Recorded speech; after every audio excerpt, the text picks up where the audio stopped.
شرور أنفسنا ومن سيئات أعمالنا من يهده الله فلا مضل له ومن يضلله فلا هادي له ونشهد أن لا إله إلا الله وأشهد أن محمدا عبده ورسوله الذي أرسله بالحق بشيرا ونذيرا وداعيا إلى الله بإذنه وسراجا منيرا أما بعد فأعوذ بالله من الشيطان الرجيم بسم الله الرحمن الرحيم يا أيها الذين آمنوا اتقوا الله حق تقاته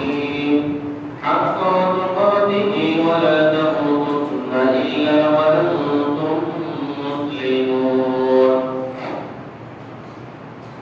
وقال تعالى أعوذ بالله من الشيطان الرجيم بسم الله الرحمن الرحيم وأقم الصلاة لذكري إلى آخر الآية আলহামদুলিল্লাহ যাবতীয় প্রশংসা করবার সে মহান রব্বুল আলামিনের জন্য যে মহান রব্বুল আলামিন আমাদেরকে দীর্ঘ একটি সপ্তাহ পবিত্র মুআজ্জিন মসজিদে আসার মৌকা কোরআন হাদিস থেকে আলোচনা শোনার মতো যে তৌফিক আল্লাহ তাআলা দান করলেন সেই মহান রবের নিকটে আমরা অন্তর থেকে শুকরিয়া আদায় করি আলহামদুলিল্লাহ আমল করি আলহামদুলিল্লাহ লাখো কোটি দুরূদ সালাম বর্ষিত দেখা করে আখিরি জামানার নবী জনাব সাইয়্যিদুল মুরসালিন খাতামান নবিয়্যিন নবী পাকি নবী মাদানী জনাব মুহাম্মদ রাসূলুল্লাহ সাল্লাল্লাহু আলাইহি ওয়াসাল্লামের উপর সহস্র দুরূদ সালাম বর্ষিত দেখা আল্লাহুম্মা সাল্লি আলাইহি ওয়া বারিক আলাইহি। সম্মানিত হাজিরিন, আমি আপনাদের সামনে মহাগ্রন্থ আল কোরআন থেকে ছোট্ট একটি আয়াতের শেষ অংশ থেকে পাঠ করেছি।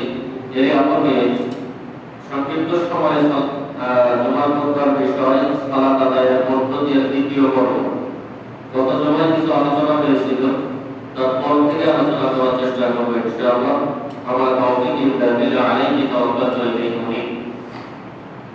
আল্লাহ সুবহানাহু ওয়া তাআলা কোরআনুল কারীমের মধ্যে 20 নম্বর সূরা তাওবা 14 নম্বর আয়াতের ভিতরে শেষের দিকে আল্লাহ আলামিন বলেন ওয়া আকিমিস সালাতা লিযিকরি, তোমরা সালাত আদায় করো আমি আল্লাহর স্মরণার্থে। তাহলে বোঝা যায় যে আমরা যারাই সালাত আদায় করি না কেন বা সালাত আদায় করতে আসি না কেন, একমাত্র আল্লাহ আলামিনকে স্মরণ করার জন্যই সালাতে আসতে হবে। তাছাড়া অন্য কারোর জন্য সালাতে আসলে সালাত আল্লাহর কাছে কবুল হবে না। তাহলে আমরা যারা শুধু সাপ্তাহিক মুসল্লি, তারা সপ্তাহে একদিন আল্লাহকে আমরা স্মরণ করি। তাহলে চিন্তা করেন যে আমরা কত খারাপ। ফেরাউন প্রত্যেক মিনিটে সেকেন্ডে আল্লাহকে স্মরণ করতো, যে না জানি আল্লাহ আমরা এখনই নিয়ে যায়। আবু জাহেলও আল্লাহকে সব সময় স্মরণ করতো, কিন্তু আমরা এখন মুসলমান এমন জাতি সপ্তাহে একদিন আল্লাহকে স্মরণ করি। কিন্তু আল্লাহ বলছে ওয়া আকিমিস সালাতা লিযিকরি, আমার স্মরণার্থে তোমরা সালাত আদায় করো। অত আয়াতের ভিতরে তাফসীরের মধ্যে আসছে, তাফসীরে ফাতুল মাজিদ এবং তাফসীরে আহসানুল বায়ানের মধ্যে আসছে ওয়া আকিমিস সালাতা, আল্লাহ বলেন যে তোমরা সালাত আদায় করো। তো আল্লাহ সুবহানাহু ওয়া তাআলা মুহাম্মদ রাসূল সাল্লাল্লাহু আলাইহি ওয়াসাল্লাম প্রত্যেকটা আমলের ব্যাপারে দীর্ঘ আলোচনা করেছেন। আপনি দেখেন হজের ব্যাপারে যদি আপনি কোরআন হাদিস খুলেন তাহলে অসংখ্য কোরআন হাদিসের দলিল রয়েছে যে হজের ব্যাপারে লম্বা আলোচনা, যাকাতের ব্যাপারে লম্বা আলোচনা, তারপরে সিয়ামের ব্যাপারে লম্বা আলোচনা। যাবতীয় সব বিষয় আল্লাহ রাব্বুল আলামিন এবং রাসূল যখন ব্যাপকভাবে আলোচনা করলেন, ব্যাপকভাবে আলোচনা করার পরে বিশেষ করে সালাতের দিকে আপনাকে বেশি পরিমাণে ইঙ্গিত করা হয়েছে। কেন? আপনি ইতিপূর্বের যত আমলই আপনি করেন না কেন, আল্লাহ রাসূল বলেছেন কেউ যদি হজ করে আল্লাহকে সন্তুষ্ট করার জন্য ওই হজ তাকে বিনা হিসেবে জান্নাতে নিয়ে যাবে। সুবহানাল্লাহ। কেউ যদি রমাদানের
সবচেয়ে বড় মাধ্যম হলো সালাত।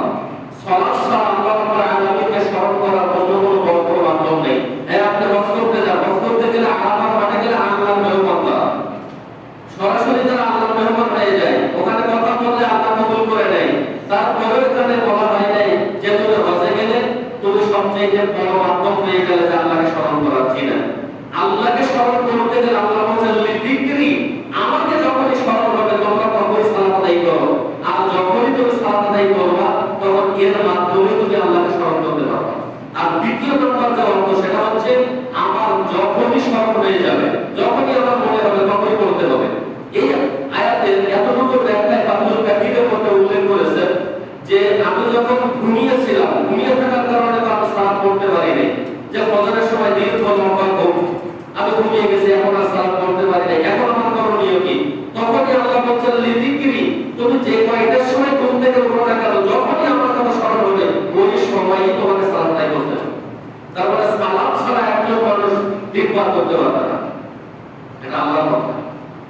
এরপরে অপর একটা ব্যাখ্যার মধ্যে রাসূল সাল্লাল্লাহু আলাইহি ওয়াসাল্লাম হাদিসের মধ্যে উল্লেখ করেছেন, সেই মুসলিমের হাদিস নম্বর 615 নম্বর হাদিস, সহিহ তিরমিজি সূরা আন-নাসাই 177 নম্বর হাদিস, সহিহ তিরমিজিতে আছে, আবু কাতাদা রাদিয়াল্লাহু আনহু বলেন রাসূল সাল্লাল্লাহু আলাইহি ওয়াসাল্লাম বলেন লাইসা ফিল নাওমি তাফরিতুন, রাসূল সাল্লাল্লাহু আলাইহি ওয়াসাল্লাম বলেন ঘুমিয়ে থাকার কারণে যদি তুমি সালাত পড়তে না পারো তাহলে তোমার কোনো দোষের বিষয় নেই। যে আমি ঘুমিয়ে গেছি এখন আমি সালাত পড়তে পারি নাই, এটা আমার দোষের বিষয় নেই। রাসূল বলেন ইন্নামা তাফরিতু ফিল ইয়াকাযাতি, কিন্তু তুমি জেগে আছো, আযাব হয়ে গেছে, সালাতের সময় হয়ে গেছে, তুমি সালাত পড়ো নাই, তাহলে এটাই তোমার অপরাধ, এটাই তোমার দোষের বিষয়। এরপরে রাসূল সাল্লাল্লাহু আলাইহি ওয়াসাল্লাম বলেন ফাইদা ফাসিয়া আহাদুকুম সালাতান আও নামা আনহা ফালিয়ুসাল্লিহা ইযা আদরাহা, যখন তোমাদের কেউ ঘুমিয়ে থাকার কারণে অথবা সালাতের সময় ভুলে গেল, তখন রাসূল সাল্লাল্লাহু আলাইহি ওয়াসাল্লাম বলেন যখনই তোমার মনে হবে যে আপনি ফজরের সময় ঘুমিয়ে গেলেন, আপনার ঘুম ভাঙলো বেলা 10টায়, তো 10টার সময় আপনি যখন ঘুম থেকে উঠবেন ওই সময়ই আপনার উপরে ফজরের 2 রাকাত সালাত ওই 10টার সময় আপনার উপরে ফরজ। এখন বলতে এখন তো ফজরের টাইম, এখন করব কেন, যে ওই 10টাই আপনার ফরজ। তাই রাসূল বলেন যখনই তোমার ঘুম থেকে উঠবে বা যখনই মনে হবে তখনই লিযিকরি, যখনই আপনার কথা স্মরণ হবে তখনই সালাত আদায় করতে হবে। আমরা যখন 2,500 টাকার মাদ্রাসায় পড়তাম, তো মাদ্রাসা ছুটির সময় সাপোর্ট কিছু যাওয়া আসার এলাকা, তো একটা ছোট ছেলে ফজরের নামাজ পড়ে নাই, তো মাদ্রাসায় আসলে শিক্ষক বলে ফজর পড়ছ, কয় নামাজ ফজর পড়ে নাই, এরকম পর তখন পক্ষে 10টা থেকে 10:30 তখন বাজে, তারপরে ওই সময় তার উপরে ফজরের সালাত করো। লম্বা ঘুম দিছে, নাকে সরিষার তেল দিয়ে ঘুম ভাঙে নাই, ওইটা জায়গায় বেলা 10টার সময় আপনার ফজরের সালাত করো, ছাড়ছে সালাতে আপনি বসে বসে করে পার করে দিবেন, কোনো সুযোগ নেই। তাই তো আল্লাহ বলেন লিযিকরি, যখনই মনে হবে তখনই তুমি সালাত আদায় করো। আবার যদি কেউ এমন করে যে এশার সময় তো হয়ে গেছে, নামাজ আজকে নামাজ পড়তে হবে হয়ে যায়, তাহলে তো আপনার কাবিরা করা হবে, যে কোনো তওবা ছাড়া পার হবে না। কাবিরা গুনাহ যদি কারো হয়ে যায় তাহলে তওবা ছাড়া পার হবে না। কাবিরা গুনাহ কি? হাঁটুর উপরে যদি কোনো পুরুষ মানুষ কাপড় উঠায় তাহলে তার কাবিরা গুনাহ হবে। টাকনার নিচে যদি কেউ কাপড় পরে তাহলে তার কাবিরা গুনাহ হবে। মহিলাদের কাপড় যদি টাকনার উপরে থাকে, গোড়ালির উপরে থাকে, তাহলে মহিলাদের কাবিরা গুনাহ হবে। মাথার চুলের একটা চুল যদি পরপুরুষ দেখে, দেবর দেখে, বাসর দেখে, ইমাম সাহেব দেখে, রাস্তার মানুষ দেখে, তাহলে কাবিরা গুনাহ হবে। তওবা দিয়ে এই সমস্ত গুনাহ আল্লাহ মাফ করবে না। যতক্ষণ না আপনি তওবা করবেন ততক্ষণ এই সব গুনাহ আল্লাহ মাফ করবে না। তাহলে এখন আপনার অবস্থা কি হবে? কাবিরা করে এমন একটা জিনিস আল্লাহ তাআলা বলেছেন তুবু ইলাল্লাহি তাওবাতান নাসুহা, এমন ভাবে তওবা করতে হবে যাতে ওই দিকে আর কেউ না যায়। তাহলে আল্লাহ রাসূল বলেছেন যখনই আমার স্মরণ হবে যে আমি যোহরের সালাতের আগে খাইলাম, ঘুমিয়ে গেলাম, উঠে দেখলাম 3:30 বাজে, এখন তো আসরের সালাতের আযানের সময়, তো এখন কি করতে হবে? আযান হয়ে গেছে, যোহর ওই সময় করতে হবে, কারণ ওই সময়ই আপনার আল্লাহর কথা স্মরণ হয়েছে যে আমি যোহর পড়িবে, ওই 2টা, 2:30, 3টার সময় আপনার যোহর করতে হবে। তারপরে এখন তো পার হয়ে গেছে, আপনি যে পিছে ফেলে দিতে চান, এখন আর যোহর করার দরকার নাই, ঠিক আছে, ওই সময়ই যোহর করতে হবে। আল্লাহ তাআলা আমাদের সঠিকটা বোঝার এবং মানার তৌফিক দান করুন বলে আমিন। গত জমায় 2টা পয়েন্টের উপরে আলোচনা হয়েছিল। 3 নাম্বার পয়েন্ট হচ্ছে সালাত যখন আমি শুরু করব কিবলামুখী হয়ে শুরু করতে হবে। আল্লাহ রাব্বুল আলামিন বলেন 2 নম্বর সূরা বাকারা 144 নম্বর আয়াত, ফাওয়াল্লি ওয়াজহাকা শাতরাল মাসজিদিল হারাম। তো আল্লাহ তাআলা বলছেন যে তুমি তোমার চেহারাকে, মুখমণ্ডলকে মসজিদুল হারামের দিকে, কাবার দিকে ফিরিয়ে দাও। যখন আপনি সালাত আদায় করবেন, যে এখন আমার সালাতের সময় হয়ে গেছে, তো আমি সালাত আদায় করব কোন দিক ফিরে? যেদিকে আমার কিবলা। ফাওয়াল্লি ওয়াজহাক, তুমি তোমার চেহারাকে ঘুরিয়ে দাও শাতরাল মাসজিদিল হারাম, মসজিদে হারামের দিকে। যেদিক তোমার কিবলা ওই দিকে তুমি মুখ ফিরিয়ে দাও। তো এখন যদি অনেকে আমাদের কাছে প্রশ্ন করে, অনেক দেশ আছে যে সমস্ত দেশে আযান হয় না প্রকাশ্যে, অনেক দেশ আছে আযান হয় না। কিছুদিন আগে মসজিদে এক মুসল্লি ইন্ডিয়াতে গেল, বলে হুজুর আমি এক সপ্তাহ ছিলাম আযান শুনতে পাইনি। এমন একটা দেশে বা এমন একটা প্রদেশে গেল উনি, বা এমন একটা জায়গায় ওইখানে এক সপ্তাহ কোনো আযান শুনে নাই। কি আশ্চর্য ব্যাপার, এমন দেশ আছে এখন দুনিয়া। ওই সময় আপনি তখন কি করছেন? যেখানে আযানই শোনা যায় না, ওইখানে কোথায় পশ্চিম আর কোথায় পূর্ব আপনি ঠিক করবেন। আগে তো ইতালি থেকে, স্পেন থেকে না কোন দেশ থেকে খেয়াল নাই, আমাকে মেসেজ দিল যে ভাই এখন তো আমরা অমুক দেশে আছি, এখন পূর্ব পশ্চিম চিনি না, এখন কি করবো? তো বললাম ভাই তোমার ইয়ামসার সাহায্য দেন না, বলে যেদিকে মন চায় সেদিকে সালাত আদায় করেন। আপনি তো চিনেন না, এখন কি করবেন? সালাত তো বলতেই হবে। আমার যদি চেনা থাকে যে এই দিকে পশ্চিম, তাহলে এই দিকে করতে হবে। এখন আমার কোথাও চেনা নাই যে কোথায় পশ্চিম আর কোথায় কি, যেদিকে মন চায় সেদিকে ফিরে সালাত আদায় করতে হবে। কবুল করবে কে? আল্লাহ। এবার আসেন 4 নাম্বার পয়েন্ট। 4 নাম্বার পয়েন্ট হচ্ছে সুতরা ব্যবহার করা সালাতে। সুতরা শব্দ হচ্ছে আরবি শব্দ, এর বাংলা শব্দ হচ্ছে আড়াল করে দেওয়া। সুতরা শব্দ বাংলা অর্থ হচ্ছে আড়াল করে দেওয়া। তাই তো রাসূল সাল্লাল্লাহু আলাইহি ওয়াসাল্লাম 696 নম্বর হাদিসে, আবু দাউদ 783 নম্বর হাদিসে মিশকাতুল মাসাবিতে আসছে, সাহাব ইবনে আবু হাসনা রাদিয়াল্লাহু তাআলা আনহু বলেন, রাসূল সাল্লাল্লাহু আলাইহি ওয়াসাল্লাম বলেছেন, ইদা সাল্লাতুকুম ইলা সুতরাতিন ফালইয়াদহু মিনহা, তোমাদের কেউ যদি সুতরাকে দান করিয়ে সালাত আদায় করতে চায়, সে যেন তার সুতরার কাছাকাছি দাঁড়ায়। সুতরার কাছাকাছি দাঁড়ালে কি হবে? রাসূল বলেছেন, লা তাকুর কা'iশ শাইতানু আলাইহি সালাতুহু, তাহলে ওই ব্যক্তির ওই সালাতকে শয়তান নষ্ট করতে পারবে না। সুতরা কাকে বলে? আমি যখন সালাত আদায় করব, দেখবেন অনেক মসজিদে 1 ফুট বা 1.5 ফুটের প্লাস্টিকের পাওয়া যায়। আর বিভিন্ন কোম্পানি যে সালাত আদায় করতেছে সামনে একটা জিনিস দিল, ওটাই হচ্ছে সুতরা। আর সুতরাটা মিনিমাম 1.5 হাত হবে, মিনিমাম 1 থেকে 1.5 হাত হবে সুতরা, এর নিচে হলে হবে না। সুতরা ব্যবহার করা যায়। এখন যদি কেউ সুতরা দেয় যে আমি এখানে সুতরা দিলাম, বারান্দায় গিয়ে সালাত আদায় করলাম, তাহলে আল্লাহ রাসূলের এই হাদিস দ্বারা প্রমাণিত যে আমার সালাত শয়তান নষ্ট করে দিবে। তাহলে আমি যখন সুতরার সামনে সালাত আদায় করব, সুতরাকে সামনে রেখে আমি যখন পিছনে সালাত আদায় করব, মিনিমাম 2.5 থেকে 3 হাত বরাবরই আমাকে সালাত আদায় করতে হবে। এখানে যদি আমি সুতরা দেই, এখান থেকে 2.5 থেকে 3 হাত পিছনে গিয়ে আমাকে সালাত আদায় করতে হবে। এর বেশি গেলে শয়তান আমার সালাত নষ্ট করে দিবে। এজন্য আল্লামা বাগাবী রাহিমাহুল্লাহ তিনি বলেন, আহলে ইলমের নিকট সালাত আদায়কারী এবং সুতরা ব্যবহারকারীদের স্থান প্রতি কম দূরত্ব হবে, বেশি দূরত্ব হবে না। এরপরে মাজমুউল ফাতওয়া ইবনে বাজ রাহিমাহুল্লাহ তার 2 নম্বর ফতোয়া 267 নম্বর পৃষ্ঠার মধ্যে তিনি উল্লেখ করলেন, অবশ্যই নামাজি ব্যক্তির সামনে সুতরা যদি রাখা হয়, তাহলে ওই সুতরার সামনে গিয়ে যদি কোনো মুসল্লি পার হয়, তাহলে এটা গুনাহের কাজ বা হারাম কাজ নয়। আবার যদি সুতরা নাও থাকে, যে সামনে কেউই সুতরা দেয়নি, এখন ওই ব্যক্তির সামনে থেকে মিনিমাম 3 হাত দূরত্ব থেকে যদি কেউ যাওয়া আসা করে, তাহলে তার গুনাহ হবে না। আরেক মানুষ দেখবেন কি করে, যে 3 নাম্বার কাতারে সুন্নত করতেছে, প্রথম কাতারে চুপ করে বসে আছে। আপনার জন্য শরীয়ত হচ্ছে 3 হাত দূরত্ব, ও যেখানে দাঁড়িয়ে আছে সালাতের জন্য, ওইখান থেকে 3 হাত সামনে থেকে আপনি যাওয়া আসা করতে পারবেন, কোনো সমস্যা হবে না। এটা শরীয়ত আপনাকে নির্দেশ দিয়েছে।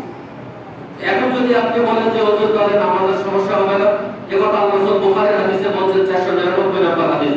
আল্লাহ রাসূল বলেন, কেউ যদি সুতরার সামনে দিয়ে যাওয়া আসা করে, আর সুতরা যদি নাও থাকে, যদি যাওয়া আসা করে, তাহলে ওই ব্যক্তির সালাতে কোনো ক্ষতি হবে না। তাহলে কেউ যদি সুতরা ব্যবহার করে তাহলে তো হলো, আর যদি কেউ সুতরা ব্যবহার নাও করে, তাহলে মিনিমাম 3 হাত সামনে থেকে আপনি যেতে পারবেন, সমস্যা হবে না।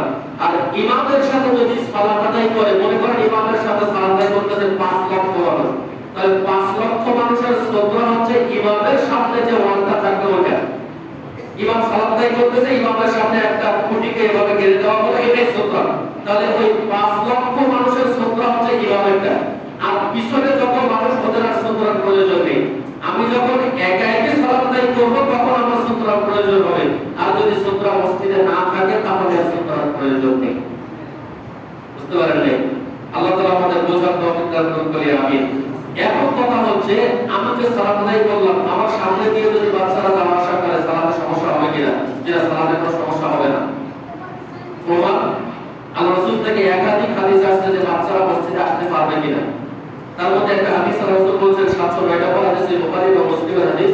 আনাস বিন মালিক রাদিয়াল্লাহু আনহু বলেন, আল্লাহ রাসূল সাল্লাল্লাহু আলাইহি ওয়াসাল্লাম বলেছেন, ইন্নী লা তুকুলু ফি সালাতিন ওয়া আনা উরিদু ইতালাতাহা। আল্লাহ রাসূল বলেছেন, আমি যখন সালাতকে শুরু করতে যাই তখন আমি দীর্ঘ করার ইচ্ছা নিয়ে সালাত শুরু করার ইচ্ছা করি, যে আমি আজকে সালাত অনেক লম্বা করব। এই নিয়ত করে আল্লাহ রাসূল তাকবীরে তাহরিমা বাঁধতেন, এই নিয়ত করে আল্লাহ রাসূল সালাত শুরু করতেন। ফাআসমাউ বুকা আস-সাবিয়্যি ফাআতাজাওয়াজু ফি সালাতি।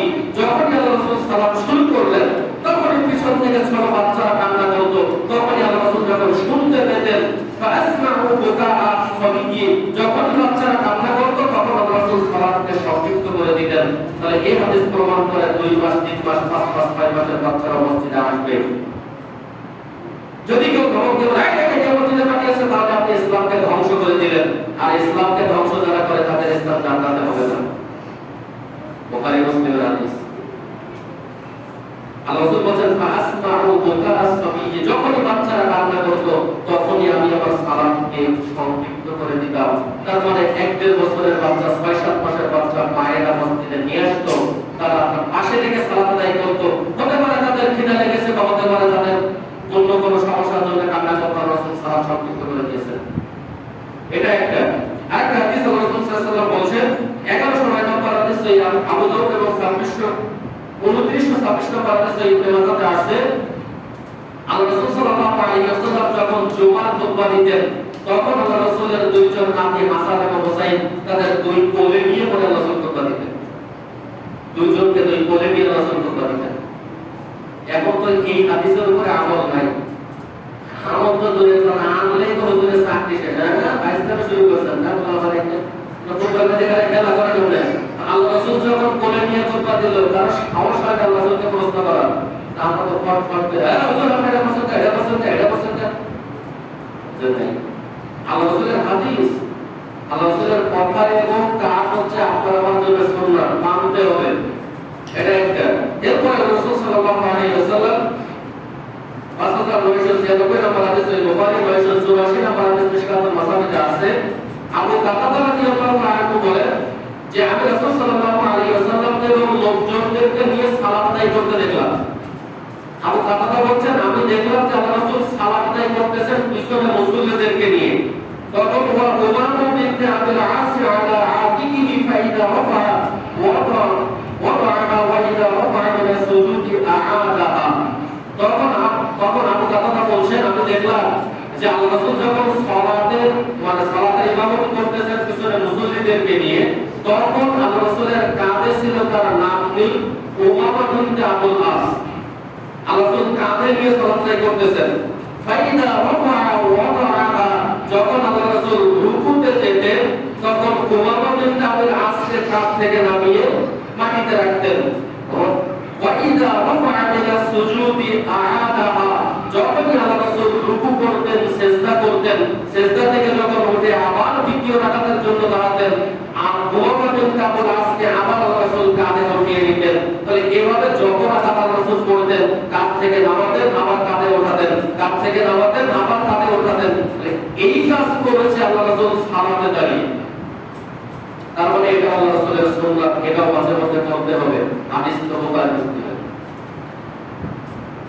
আপনি তো খালি ফটফট করেন, ওকে কে নিয়ে আসলো মসজিদে, ওকে কে আনলো? আল্লাহ রাসূল বলছেন আসবে। কেন আসবে? আসলে লাভ কি? আসলে লাভ হচ্ছে ওর বয়স যখন 7-8-9 হয়ে যাবে, ওর মা বাপকে আর বলতে হবে না যে আজান হয়েছে মসজিদে যাও। ওর এমনিতেই মসজিদে যাবে, ছোটবেলা থেকে যদি মসজিদে যাওয়া আসা অভ্যাস থাকে। এখন আপনি দেখবেন যে আপনার পোলা বিয়ে দিয়েছেন, আপনার পোলা বিয়ে দিয়েছেন, এরপরে নাতিনের ঘরে ডুবি হয়ে গেছে গা, আপনার পোলা সালাম আদায় করে না। কেন করে না? আপনার কারণে। ওই যে ছোটবেলায় আপনি তার হাত ধরে মসজিদে আনেন। আমার বাচ্চার বয়স 3 বছর এখনো হয়নি, 2.5 বছর একটু ক্লাস। আমি বাড়িতে ছুটিতে গেলে আজান হলে আপু চুপ করো, ওর এটা যে চুপ করো মুখস্থ হয়ে গেছে, আপু চুপ করো, নামাজে যাবো না, আজান হয়ে গেছে, চলো নামাজে যাই। ও কেমন বলে? আপনার বাচ্চা বলে না কেন? আমার বাচ্চা বলে কেন? আমিও তো মানুষ, আমার হাত কানের রক্ত বের হবে, আপনার কানের রক্ত বের হবে। তাহলে আমার বাচ্চা বলে, আপনার বাচ্চা বলে না কেন?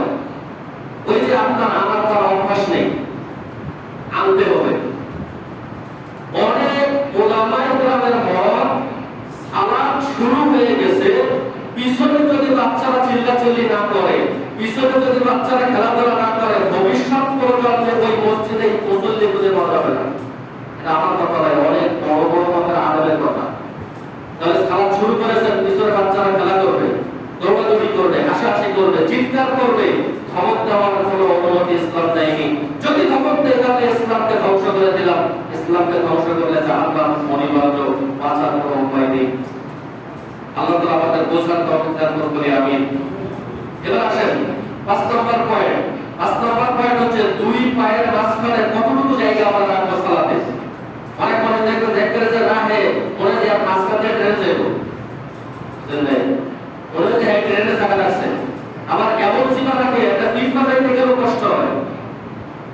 আবার যদি আপনি বলেন কোরআন এবং হাদিসে এই যে ফাঁকা কতটুকু রাখতে হবে এর কোনো দলিল নেই, তাহলে বুঝুন আমার যেমন ইচ্ছে আপনি রাখবো, যেটা এইটাও আপনাকে ইসলাম অনুমোদন দেয় না।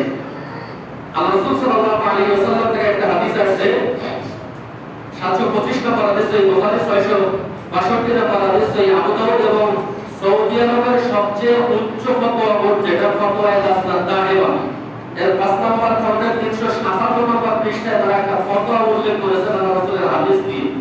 তারা বলছেন আনাস বিন মালিক থেকে একটা হাদিস, আল্লাহ রাসূল বলছেন আকিমু সুফুফাকুম, তোমরা তোমাদের কাঁধকে সোজা করে দাও।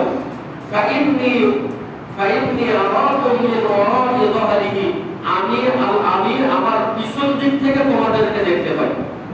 তাহলে আল্লাহ রাসূল বলছেন আমি যখন পশ্চিম দিকে ফিরি তাহলে আমার মাথার পিছন দিক থেকে আমি তোমাদেরকে দেখতে পাই, অতএব তোমরা তোমাদের কাঁধকে সোজা করে দাও। এরপরে আল্লাহ রাসূল এরপরে বলছেন ওয়াকানা আদুরা ইউনসিবু মুনকিবাহু বি বানকিবিহি সাহিবিহি ওয়া কলামাহু বিকলামিহি। আনাস বিন মালিক রাদিয়াল্লাহু তাআলা আনহু বলেন আল্লাহ রাসূল যখন এই কথা বলতেন সাথে সাথে আমরা একজন তার পাশের ব্যক্তির সাথে পায়ের সাথে পা এবং কাঁধের সাথে কাঁধ মিলিয়ে দিতাম। তাহলে আমি আমার পাটা যদি বেশি কাঁধ করি তাহলে আমার পাশে যে দাঁড়িয়েছে ওর কাঁধের সাথে আমার কাঁধ কিন্তু লাগবে না, লাগবে। তাহলে এখন যদি আপনি বলেন কোরআন হাদিসে দলিল নেই, আমার যা ইচ্ছে আপনি এতটুকু ফাঁকা করলেন, ওর কাঁধ আপনার কাঁধে লাগাতে হবে, তাহলে এবার আপনি কতটুকু পরিমাণ জায়গা দিলেন আপনার পাশের ব্যক্তির সাথে ও কাঁধের সাথে আপনার কাঁধ লাগবে। অনেকেই বলে যে 1 বিঘা পরিমাণ, আমার এক জায়গা মুয়াজ্জিন সাহেব আমাকে ফতোয়া দিতে বসে বলতে বুঝছেন নাই, ফতোয়ার তো বাংলাদেশে অভাব নেই, মুফতি হওয়ার আগে ফতোয়া। আমার মুয়াজ্জিন বলতে হুজুর 2 পায়ের মাঝখানে টাকা রাখতে হবে, একটা জুতা, এক জোড়া জুতা রাখলে যতটুকু ফাঁকা হবে অতটুকু ফাঁকা রাখতে হবে। দলিল কোথায়? দলিল নেই, মানে পুরা কথা। এই জন্য শাইখ মুতাইমিন রাহিমাহুল্লাহ তাআলা মাজমাউল ফাতওয়ার মধ্যে উল্লেখ করেছেন 13 নম্বর খণ্ডের 18 নম্বর পৃষ্ঠায় সমাজে যেটা প্রচলন আছে যে 1 বিঘা রাখতে হবে বা 2 পায়ের মাঝখানে 1 বিঘা জায়গা রাখতে হবে বা যত পরিমাণ জায়গা রাখতে হবে, এই সমস্ত কথা ইসলামে কোনো ভিত্তি নেই, এর কোনো প্রমাণ ইসলামে নেই। তাহলে কতটুকু? ওই যে আপনার পাশের ব্যক্তির কাঁধ আর আপনার এই পাশের ব্যক্তির কাঁধ, দুইজনের কাঁধে কাঁধ লাগাবেন, এরপরে আপনি দাঁড়াবেন। তখন কি হবে? আপনার শরীরের গঠন অনুযায়ী আপনার পায়ের ফাঁকা হবে। আপনার শরীরের গঠন যদি অনেক বড় হয় পায়ের ফাঁকাটা বড় হবে, আপনার শরীরের গঠন যদি ছোট হয় পায়ের ফাঁকাটা ছোট হবে। কারণ আমার যদি শরীরের গঠন বড় হয়ে যায়, আমি যদি এভাবে দাঁড়াই তাহলে হবে না। আমার শরীরের ভারসাম্য রক্ষার জন্য 2 পায়ের উপরে ভর দিয়ে দাঁড়াতে হবে, অনেকে 1 পায়ের উপরে ভর দিয়ে দাঁড়ায়, হবে না। 2 পায়ের উপরে ভর দিয়ে তারপরে দাঁড়াতে হবে। তাহলে এটা হচ্ছে দুই পায়ের মাঝখানে থাকা রাখার বিষয়। এবার আসেন পায়ের সাথে পা লাগানো যাবে কিনা। অনেক আবু জেহেল মার্কা হুজুর দেখবেন হাজার হাজার মানুষের সামনে বলে, বেটা তুমি তোমার বাবার পায়ের সাথে পা লাগাও, তুমি তোমার বাবার বাবার পায়ের সাথে পা লাগাও, উস্তাদের পায়ের সাথে পা লাগাও, এলাকার মুরব্বীদের পায়ের সাথে পা লাগাও, তোমার মতো বিয়াদব পৃথিবীতে আর কেউ নেই। আমি বলি ওই হুজুর ফেরাউনের ভাই। কেন হুজুর আপনি কথা বললেন কেন? আল্লাহ রাসূলের সহিহ হাদিসে যে লক্ষ মানুষের সামনে এভাবে কুরবানি করতে পারে, আপনি আমি তো মনে করেন দিছে। আমার এক মুসল্লি আমাকে কয় কি খুতবা দেন আপনি? খুতবা দিই মানে খুতবা দিলে শুরু দিয়ে যাতে মানুষ কাইটা বাসায় যায়, একটা কামটা লেগে নিবাস করে। আল্লাহ রাসূল খুতবা দিতেন, এমন ভাবে খুতবা দিতেন, সাহাবারা পরে বর্ণনা করলেন যে আল্লাহ রাসূলের চেহারাটা এত পরিমাণ লাল হয়ে যেত, মনে হতো কেউ আনার চিপে আল্লাহ রাসূলের মুখে বাকিয়ে দিয়েছে। মনে হতো কোন যুদ্ধের ময়দানে কোন সেনাপতি আল্লাহ রাসূল ধমক দিচ্ছে, এইভাবে খুতবা দিতেন। আপনি তো শুরু দিয়ে কাম দাইয়া একেবারে ভাষায় দিত, এর নাম অবস্থা, এটা ইসলাম, এর নাম ইসলাম। শুরু দিয়ে ওয়াসাটা তা শুরু আছে হেদিকু। তাহলে আল্লাহ রাসূলের একটি হাদিস আল-মুজাহিদুল আসাদ 5795 নম্বর হাদিস এবং মুসান্নাফ ইবনে আবি শাইবা 3824 নম্বর হাদিসের মধ্যে আসছে, আয়েশা রাদিয়াল্লাহু তাআলা আনহা বলেন রাসূল সাল্লাল্লাহু আলাইহি ওয়াসাল্লাম বলেন, মান সাদ্দা ফুরজাতান ফি সাফা রাফা'াহু আল্লাহু বিহা দারাজাত ওয়া বানা লাহু বাইতান ফিল জান্নাহ। আল্লাহ রাসূল সাল্লাল্লাহু আলাইহি ওয়াসাল্লাম বলেন, কোন ব্যক্তি যদি তার পাশের পায়ের সাথে পা লাগায়, আল্লাহ তাআলা তার একটা মর্যাদা বৃদ্ধি করে দেয়। সুবহানাল্লাহ, একটা মর্যাদা বৃদ্ধি করে দেয়। এরপরে বলছেন ওয়া বানালাহু বাইতান ফিল জান্নাহ, আল্লাহ তার জন্য জান্নাতে একটা ঘর তৈরি করে। সুবহানাল্লাহ। তাহলে যে আবু জেহেল বলতো যে তুমি তোমার দাদার পায়ের সাথে পা লাগাও, তোমার মতো জ্ঞান দেওয়ার কেউ নেই, উস্তাদের পায়ের সাথে পা লাগাও, তোমার মতো জ্ঞান দেওয়ার কেউ নেই। আল্লাহ রাসূল বলেন তুমি পা লাগাও, আল্লাহ জান্নাতে ঘর তোমার জন্য রেডি করবে। তাহলে আমরা 5 বার সালাত আদায় করি, প্রতিদিন যদি 5 বার করে লাগাই আর দিনে যদি একটা করে হয়, তাহলে 5 বারে 5টা, তাহলে আমি যদি 100 বছর সালাত আদায় করি, তাহলে কত লক্ষ ঘর হবে জান্নাতে। হিসাব করছেন? অল্প খালি চিন্তা করেন, বেলতি বাজারে 2টা রুম কি আপনি বানাই জানেন? যদি কোন পাতে 2টা রুম বানাইতে পারি, তাহলে তো বছরে মনে করেন 40-50 হাজার টাকা আইব। আপনি এই চিন্তা করেন। আর আমরা চিন্তা করি কেমনে বাসাতে বানা গাইলে জান্নাতে করবে, দুনিয়াটা দিয়ে কি করবে তাহলে? আপনার এখন আপনি এই মুহূর্তে কোটি টাকার মালিক, এই মুহূর্তে আপনি লক্ষ টাকার মালিক, আপনি 2 সেকেন্ড পরেই বানাবেন, তখনই আপনার ছেলে বাজারে গিয়ে বলবে কাপড়ের কাপড় কত করে, এই 200 টাকা আছে, 150 টাকা আছে, আচ্ছা 150 টাকা তাই দেন। তাহলে আপনি কিন্তু কোটি টাকার মালিক, আপনার ছেলে আপনার জন্য 150 টাকা কাপড়ের কাপড় নিয়ে আসলো, 200 টাকা দামে নিয়ে আসলো, হ্যাঁ সেটা সামান দাও, 250 টাকা সামান, মানে এত দিয়ে চলবে, আপনি কত টাকা 50 টাকা কেটে দাও। এর নাম ভাই দুনিয়া। আপনি কোটি টাকার মালিক, আপনি মিলিয়ন টাকার মালিক হন, আপনার 200 টাকার উপরে কাপড়ের কাপড় আসতে বলে আমার মনে হয়। আমি যে কাপড় আমরা যে কাপড়গুলো করি, কারো কাপড়ের 700 টাকা, 800 টাকা, বা কেউ শার্ট কিনে 3000, কেউ পাঞ্জাবি কিনে 5000। যদি আপনি মারা যান, সর্বোচ্চ আপনার 3 গজ কাপড়ের কাপড় লাগে। কয় গজ কাপড়ের কাপড় লাগে? জানেন না?